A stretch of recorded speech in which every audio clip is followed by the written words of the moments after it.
Salut à tous, ici Michael, j'espère que vous allez bien. On se retrouve aujourd'hui pour une nouvelle vidéo consacrée au logiciel Blender. Nous sommes toujours dans la formation, toujours sur la partie utilisation des modifiers. Et aujourd'hui, on va parler d'un modifier qui fait débat. Certains vont vous dire de ne jamais l'utiliser, d'autres vont vous dire que c'est magique. Moi, je suis un petit peu entre les deux. On va voir les avantages et les inconvénients. Je parle bien évidemment du Boolean.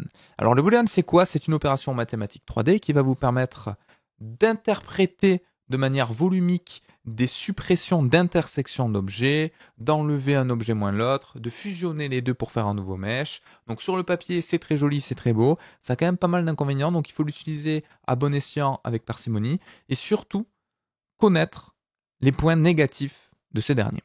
Alors en Boolean, concrètement, comment ça marche? J'ai besoin de deux ou plusieurs objets, donc deux ou plus.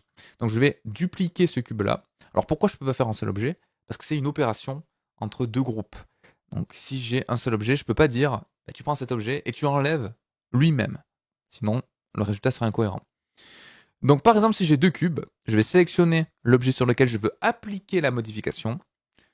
Je vais aller dans les modifiers, Add Modifier, Generate, Boolean, et voilà ce que j'ai. Alors, pas confondre avec le Boolean qui est également un type de données en informatique, vrai-faux. Donc là, c'est pas tout à fait la même chose. Donc on a trois choses qui sont proposées. On a les intersections, on a les unions, on a les différences. Ça va peut-être vous rappeler quelque chose pour ceux qui ont déjà vu la théorie des ensembles en mathématiques. C'est exactement la même chose, sauf que là, c'est en 3D. Donc on fera des petits parallèles de temps en temps sur ça. Pour ceux qui sont allergiques aux maths, vous inquiétez pas. Visuellement, le résultat sera quand même très parlant. Je vais activer le Cavity Boss comme d'habitude. Ce sera beaucoup plus intéressant. Donc là, je vais dire à Blender, premier exemple, je veux que tu me fasses une différence entre deux objets. Donc ce cube-là avec celui-ci. Je vais tout simplement avec la pipette sélectionner, hop là, le cube. Et quand je déplace celui-ci, automatiquement Blender, il va creuser celui qui est derrière. Alors là, pour le voir, c'est pas très facile. Je pourrais passer en wireframe. Je verrai qu'effectivement, il y a une découpe. Ce que je vous conseille, c'est de sélectionner le cube qui sert de découpe, d'aller ici dans les Object Properties, dans le Viewport Display, et je vais passer en Display as Bound. Comme ça, j'ai uniquement le tour de mon objet. Et là, vous remarquez que quand je vais déplacer mon cube, en temps réel, Blender va arriver à enlever une partie, à me faire une découpe. C'est magique. Je pourrais même faire une rotation. Là, on se dit, bah, en fait, la modélisation est ultra simple. J'ai juste à calculer à chaque fois la matière que je veux enlever. Je peux découper mes objets comme ça. Sur le papier, oui, en théorie. Sur le principe, ça dépend pour quel type d'outil vous modélisez. Si vous voulez faire du rig, de l'animation, du rendu poussé, externaliser ça quelque part, de la simulation, toute opération qui nécessite un maillage correctement constitué, les booleans, il faut oublier. Ou alors, vous pouvez utiliser un boolean, mais ensuite il faut faire un remesh pour conformer votre polyfollow, pour conformer votre topologie. Parce que là, vous allez voir que si par exemple, je prends mon cube, je fais ceci. Parfait pour creuser une cavité. On pourrait se dire, c'est magnifique. Donc là, je vais appliquer mon modifier. Ça, je ne vous l'ai pas encore montré, mais il y a possibilité, en sélectionnant un objet ici, de cliquer soit là et faire Apply ou de faire un CTRL A. Et du coup, la Blender, il a vraiment appliqué l'interprétation. Donc c'est ce qu'il y a sous le capot, ouais, mais que lui garde dynamiquement. Là, j'ai dit à Blender, je veux plus de modifier Bevel, je veux que tu m'appliques des transformations. Donc j'ai même plus besoin de ça. Vous voyez, quand je bouge, c'est plus dynamique du tout, je peux le supprimer. Et là, on se dit, bah, c'est pas si mal que ça, le résultat a l'air pas mal. Si je passe en mode édition, tadadam, la catastrophe. Regardez ce qu'on a ici. On a un handgun. Et qui dit handgun, pareil, on pourrait se dire, bon, c'est pas forcément quelque chose qui est gênant. Si. Si je veux continuer ma modélisation, si par exemple je veux rajouter une coupe ici pour faire une extrusion ou autre, si je fais un contrôleur, ça me fait un truc bizarre. Vous voyez, donc là, ça marche à peu près, mais sur la largeur, vous voyez, quand je fais un contrôleur, il me remplit une face, il n'arrive pas à l'interpréter. Pareil, si je rajoute un modifier de type bevel, comme on a vu la dernière fois, mais il y a une chance sur deux que par endroit, il nous fait quelque chose qui est un petit peu bizarre en termes d'interprétation. Parce que la topologie, le flow n'est pas correct. Surtout que pour faire ce genre d'asset, ce genre de modification, et c'est là où je vais insister, vous avez déjà des outils de base dans Blender qui vous permettent de le faire totalement rapidement, en autonomie et beaucoup plus simple. Je sélectionne cette face, je fais une insertion, je décale un petit peu si je veux décaler éventuellement, je fais une extrusion, j'ai exactement le même résultat. Ça a été beaucoup plus rapidement, et surtout là, je contrôle ma topologie. Si je passe en mode édition, j'ai des jolis quads partout autour. si je fais un contrôleur, vous voyez, Blender va bien arriver à l'interpréter. Parce que j'ai des quads partout, j'ai un polyflow qui est correct, donc ça, c'est un maillage qui est interprétable. Donc deux choses à retenir. Ce que vous faites avec les bevels, si vous pouvez le faire facilement en modélisation, privilégiez la modélisation parce que c'est ce qui vous permet d'avoir quelque chose le plus souple possible. Et c'est vous qui choisissez ce que vous voulez. Le bevel va faire des choses automatiques. Il va essayer de reprojeter des points, de les réaligner de manière optimisée, mais il n'y a pas derrière un cerveau humain qui va réfléchir pour savoir comment relier le flow, comment avoir un maillage interprétable. Donc si vous pouvez le faire facilement en modélisation, faites-le en modélisation. Si votre asset a pour but d'être rigué, animé, rendu, exporté ou autre, autrement dit, si ça nécessite un flow de polygones, un edge flow, vous appelez ça comme vous voulez, une topologie qui doit être précise, structurée et organisée, oubliez le bevel. Ou alors, vous faites un remesh après coup. Donc là, par exemple, rien ne m'empêche de dire à Blender, cette phase c'est un endgone, je la supprime, elle ne me va pas. Et à la main, je recrée avec F des faces. Et vous allez voir que, là pour le coup, c'est pas gênant. Si je fais un contrôleur, c'est parfait. J'ai exactement la même topo des deux côtés. Donc ça peut nous arranger. C'est un petit peu l'entre-deux. Mais dans ce cas-là, autant passer directement par cette modification-là. Et là, vous dites peut-être, ouais, mais là, l'exemple était facile. Oui. Effectivement, si vous avez un mesh beaucoup plus complexe, parfois, le bevel peut vous permettre, le boolean peut vous permettre d'avoir quelque chose qui est beaucoup plus souple. L'avantage également, je vais parler du bevel, c'est que vous pouvez avoir quelque chose qui est procédural, dynamique, avec un stack de modifieurs. Ce qui serait un petit peu plus compliqué d'obtenir avec une modélisation classique. Je m'explique. La dernière fois, on a vu quoi? On a vu les fameux bevel. Donc si je passe ici en mode bounce, je peux très bien dire à Blender que je veux un boolean de type différence avec cet élément-là. Tac. Et je peux très bien lui dire, en plus de ça, par-dessous, tu me mets un bevel. Et lui, automatiquement, regardez ce qu'il va faire. Donc souvenez-vous, on va juste dans le profil géométrie, on va se mettre en mode arc. Uniquement sur l'extérieur. Je vais rajouter un petit peu de subdivision. On va se mettre un arc sur les deux, ce sera plus joli. Je vais faire clic droit chez Smooth. En temps réel, on va pas se mettre en chez Smooth, sinon il y a des trucs qui vont bugger vu qu'on est en mode cavity. En temps réel, quand je vais déplacer mon boolean, il va être capable, vous voyez, de rajouter mon bevel. Donc ça c'est quand même assez intéressant. Vous voyez que par endroit, des fois, on va avoir des petits soucis. Alors là, est-ce que ça vient de boolean ou du bevel? C'est plutôt le bevel qui arrive à une interprétation où ça se croise.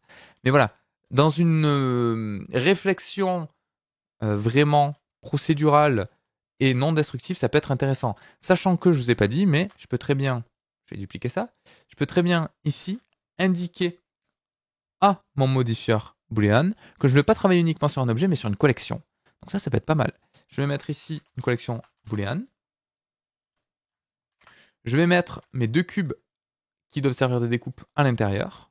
OK. Et je vais dire à Blender, ben maintenant, tu ne me fais pas la modification uniquement à partir de l'objet, mais à partir de la collection. Et la collection, je vais mettre la collection qui s'appelle, boolean. Et là, je peux mettre autant d'objets que je veux, et en temps réel, il va me faire la découpe. Alors des fois, il y a des problèmes quand vraiment je superpose des arêtes. Vous voyez, en temps réel, il va me faire la découpe. Donc ça, c'est quand même, effectivement, vous allez me dire, c'est quand même confort. Oui, mais du coup, il faut assumer que le maillage qu'il y a derrière est pas forcément exploitable pour la plupart des choses qu'on va faire en 3D. Alors des fois, c'est suffisant. Si vous voulez juste faire une modélisation, faire un petit rendu, si vous restez dans Blender, s'il n'y a pas de déformation, le maillage, on peut dire qu'on peut fermer un petit peu les yeux dessus. Même si, en termes de philosophie de travail, c'est pas ultra propre. Mais on a quand même ce gros avantage. Donc là, j'ai mis des cubes, mais je pourrais très bien rajouter par exemple une sphère que je mets ici, que je vais mettre en mode d'affichage, donc pareil. Hein. Ailleurs cette fois-ci. Vous voyez, ça par exemple, le modéliser, effectivement, c'est un petit peu plus. Je vais même le masquer. C'est un petit peu plus compliqué de modéliser ça à la main. Donc là, automatiquement, vous voyez, j'ai bien mon bevel qui va s'effectuer. Donc ça peut être intéressant, notamment si vous avez des stacks de modifieurs. Donc c'est pour ça que je vous disais, c'est pas ne pas l'utiliser ou l'utiliser tout le temps. Ça dépend. Si vous l'utilisez mais que vous savez les inconvénients de ce dernier, allez-y. Aucun inconvénient. Par contre, faut pas se dire que c'est magique. Donc pour des choses simples comme je vous ai montré au début, même ce qu'on a là, hein, la plupart du temps, on va préférer quand même, c'est préférable de le modéliser. Donc, je vais un petit peu reset tout ça parce qu'on a fait n'importe quoi pour revenir aux bases. Le boolean. On a vu le mode différence. Dans le mode différence, je pense que vous l'avez bien compris, ça permet vraiment d'enlever une partie de l'objet. Tac. Donc je vais le sélectionner. Je vais comme tout à l'heure passer en display bound. Et si je le déplace, voilà, ça me creuse bien mon objet. Donc la différence, elle est assez facile. Si vous avez en mathématiques, par exemple, un ensemble A et B, si vous faites A moins B, c'est uniquement cette partie-là. OK? Donc on enlève ceci. C'est une différence classique. On en a ensuite deux autres. On a l'union. Donc l'union, c'est A plus B. Donc différence A moins B. Union A plus B, donc c'est tout ça. C'est mes deux mèches. Et on a l'intersection. C'est A inter B. Et c'est cette partie-là. Donc elles sont toutes utiles. Peut-être que l'union, vous voyez pas trop à quoi ça peut servir. Je vais vous montrer. Je vais vous montrer en quoi ça peut être intéressant. Donc, si je passe en mode union, voilà ce que ça me fait. Et là, on se dit, ouais, ça a fusionné les mèches. Oui, ça a fusionné les mèches, mais ça a enlevé la partie commune des objets. Dans la partie commune qui est, ce qu'on verra après, qui est l'intersection. Donc là, autrement dit, si j'applique ça, je vais décaler le mesh ici. Si je passe en mode édition, vous voyez la partie commune de l'objet à l'intérieur, elle n'est pas présente. Blender a bien enlevé cette partie-là. Donc c'est quand même intéressant. Ça veut dire qu'il a optimisé la partie commune du mesh. Chose qui est différente, si j'avais fusionné à la main mes deux objets avec le raccourci CTRL-J que je ne vous ai pas encore montré, mais qui est du coup assez intéressant. Regardez si je prends ces deux objets, je les mets par exemple ici. Lui, je vais lui dire, au final, un affichage, tu es bien en mode solide. Donc on a un raccourci qui s'appelle CTRL-J qui permet de joindre de manière brute les mèches. Si je fais CTRL-J, là la différence, si je passe en mode wireframe, regardez à l'intérieur, il n'a pas fait d'optimisation. Donc même la partie commune, il s'en fiche. Il m'a tout fusionné, il m'a tout mis en un seul mesh. Et si je passe en mode édition, je peux même sélectionner les points qu'il y a à l'intérieur. Ça, c'est une aberration en termes de modélisation 3D, en termes de maillage. Il n'y a rien qui est correct. C'est pas manifold. Je vais rien pouvoir interpréter dessus, donc ça, oubliez. Par contre, le mode union, ce qui est chouette, c'est que lui, il a quand même une petite interprétation qui est intéressante. Et le gros avantage, si je fais ça, regardez, tac, et que je déplace mon cube, le gros avantage, c'est que si je passe en mode édition, ben, il m'a bien créé ici des points et tout à l'extérieur. Alors, une fois de plus, c'est pas bon. Là, mon mesh, c'est pas correct. Il faudrait que j'ai quelque chose qui s'allonge ici en termes de découpe pour avoir vraiment des quads de partout. Mais on a déjà une petite optimisation à l'intérieur qui peut être intéressante et qui est toujours mieux que le CTRL-J. Donc, un ordre de processus qui sont du moins dégueulasse, enfin du plus dégueulasse au moins dégueulasse. Le plus dégueulasse, c'est le CTRL-J. Le moins, un petit peu moins dégueulasse, c'est l'union sur le modifier bevel. Et le plus clean, c'est vous qui faites la topo à la main. Mais là, c'est un modifier un petit peu de flemmard. Pour ceux qui ont un petit peu la flemme de faire des trucs, sachez que ce modifier est là. Et enfin, on a le mode intersection. Intersection qui est, comme je disais tout à l'heure, la partie commune entre les assets. Donc là, ça peut être assez intéressant, notamment, alors là, c'est peut-être pas forcément quelque chose qui va vous parler, mais si par exemple je prends une sphère, et sachez que c'est compatible avec le mode collection, hein, donc si vous en avez plusieurs, vous voyez un petit peu le potentiel des éléments. Si je prends une sphère et que je l'affiche en mode, il y a un raccourci clavier sur ça, mais à chaque fois j'oublie, en mode wire, vous voyez, ça peut permettre d'avoir l'intersection des éléments. Donc ça peut être assez intéressant. Sachez que sur des opérations très complexes, Blender va avoir un petit peu de mal à interpréter tout ça. Des fois, il va faire des approximations. Donc par défaut, on a un mode exact, c'est-à-dire que normalement, c'est censé être le résultat le plus précis possible sur les différences, sur les unions, sur les intersections, donc sur tous les outils de Boolean. Le mode fast est un petit peu plus rapide, mais des fois, il va y avoir des résultats moins concluants. Donc moi, ce que je vous propose, en fait, je suis pas trop d'accord avec les options de base. Si ça tenait qu'à moi, par défaut, il faudrait passer en mode fast, qui est l'algorithme le plus rapide de calcul, mais qui peut avoir parfois des petits soucis d'interprétation, et on passe en mode exact si vraiment on voit qu'il y a des problèmes. Mais globalement, le mode fast, vous voyez, sur une différence, fast to exact, ça change rien du tout, et celui-là est beaucoup plus rapide. Là où il va y avoir peut-être des petits soucis d'interprétation, c'est si on passe par une collection où on a beaucoup d'assets. Donc regardez, si je passe en mode collection, collection 2. Si dedans, je rajoute par exemple un cube, voilà, juste ici. Donc lui également, je vais me mettre un affichage de type bound. Vous voyez là, pour le moment, il arrive bien à tout tenir. Mais regardez la différence. Mode fast, j'ai vraiment une interprétation en temps réel, ça rame pas du tout. Mode exact, ça rame un petit peu plus. On perd un FPS. Bon, ça dépend de la lourdeur de la scène, ça dépend de plein de choses. Mais si vous avez vraiment des gros assets sur lesquels vous voulez faire des modifications, privilégiez quand même le mode exact. Et vous avez le solver option qui est pas forcément utilisé ici, qui permet de transférer ou autre des petites options de matériaux pour lui dire la partie où c'est découpé, tu fais telle interprétation. Ça marche pas très bien, je vous avoue, de ce que j'avais pu tester. Donc, peut-être que je creuse à ce niveau-là et peut-être que je vous referai une petite vidéo sur cette option-là qu'on utilisera vraiment de manière pratique sur un objet sur lequel on utilisera du boolean. Et je vous montrerai dans quel cas de figure ça peut être intéressant. Donc voilà, on a la différence, c'est enlever une partie de l'objet de manière volumique par rapport à un ou plusieurs si on est sur une collection.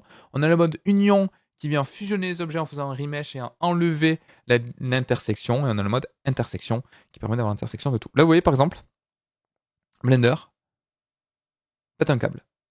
Donc, il dit... Ah oui, voilà. Le mode intersection, par exemple, ne marche pas en mode fast parce que le mode fast, il marche pas quand il y a de l'overlapping, vous voyez, des supports for overlapping géométrie. Donc, il va y avoir des problèmes. Et le mode exact est censé me faire un résultat et vous voyez, ça marche pas. Donc, ça aussi, c'est un gros souci du mode boolean, c'est que parfois, il n'arrive pas à interpréter correctement. Alors, des fois, il suffit de rien, hein, il faut changer quelques paramètres, mais Blender a encore des soucis. Donc notamment sur l'intersection et parfois sur la différence, quand vous avez des faces qui sont très proches, il y a une sorte de seuil d'approximation. Donc ça aussi c'est un gros côté négatif de Boolean que j'ai pas encore précisé. Mais parfois sur certains objets, ça va pas fonctionner. Vous allez devoir le faire par exemple en 2 coups. Donc là il faudrait peut-être que je passe en mode objet, d'abord le faire dessus, pourquoi pas ensuite rajouter un autre type Boolean. Alors là c'est normal, en plus ce qui marche pas, parce que l'intersection n'existe pas. L'intersection entre celui-ci et celui-là n'existe pas. Par exemple si je repasse en mode collection 2, il faudrait que j'aille ici. Voilà. Bon, là, effectivement, ça marche. Mais vous voyez, ça me force à passer en mode exact et du coup, c'est un petit peu lourd. Donc là, oui, oui, c'est normal que tout à l'heure, ça marchait pas parce que Blender va chercher la fusion entre mes 3 ensembles. Donc si j'ai quelque chose qui ressemble à ça, il va m'afficher uniquement ceci. D'accord? Donc visuellement, c'est vrai que c'est un peu difficile à voir, mais je suis obligé d'avoir les 3 objets qui se superposent. Mais ça, par exemple, ça ne marche pas en mode fast. Donc c'est à peu près tout sur les booleans. Ce qui est assez intéressant, c'est que quand même, on peut rajouter ça dans un stacking de modifiers. Donc vous pouvez rajouter du boolean, un bevel par-dessus, une subdivision, un array, comme on a vu la dernière fois. Et vous pouvez vraiment vous construire des petits outils de génération qui vont venir découper des objets, donc c'est quand même assez intéressant. Les choses à retenir, le boolean est parfois un petit peu buggé sur des choses complexes. Donc là, je pourrais vous montrer un exemple sur un maillage un petit peu plus avancé, parce que là, on n'a que des primitives très simples. Mais si vous avez des choses avancées, il y a moyen que ça bug un petit peu. Donc, parfois buggé sur des choses complexes, lourd en termes de processus. Le mode fast, il y a des choses qu'il ne comprend pas exactement, et il faut utiliser le mode exact, mais du coup, il est assez lourd en termes de process. Et ça va vous faire une topologie qui est absolument horrible. Donc, si jamais vous voulez rester dans Blender et que vous n'avez pas nécessité à retravailler le mesh, ou que vous n'avez pas besoin pour ce que vous voulez faire d'un flow parfait, vous pouvez l'utiliser. Sinon, il va falloir soit refaire un remesh après coup, ça obligatoirement, soit passer de base par un outil de modélisation proposé par Blender. Donc voilà, il y a des avantages et inconvénients. Je dirais pas non plus ne jamais utiliser le boolean, ça peut être quand même parfois très utile, mais voilà. Donc à vous de voir en fonction des cas de figure si vous l'utilisez ou non. Le gros avantage c'est vraiment que c'est un modifier, du coup c'est non destructif. Donc je pourrais très bien, si je veux creuser une planche en bois avec des vis, par exemple, je pourrais très bien avoir un modifier array qui duplique mes vis. Dessous, dans l'autre objet, avoir un bevel sur cet objet-là, un boolean, pardon, un bevel pour rajouter un petit chanfrein autour des trous. On pourrait faire plein de choses intéressantes. Mais la plupart du temps, malheureusement, on doit remesh tout ça. Donc j'espère que cette petite vidéo vous aura plu. On va essayer de trouver des petits exemples un petit peu pratiques sur les prochains modifiers. Il faut que je regarde un petit peu tout ça. C'est vrai que sur le boolean, par exemple, c'est pas forcément évident. Mais par exemple, sur le screw modifier ou autre, je pense qu'on fera des modélisations de verre, de bol, de tasses, des trucs comme ça. Et vous verrez vraiment des cas concrets et pratiques d'utilisation. J'espère que vous aurez appris des choses et je vous dis à très très vite pour une prochaine vidéo.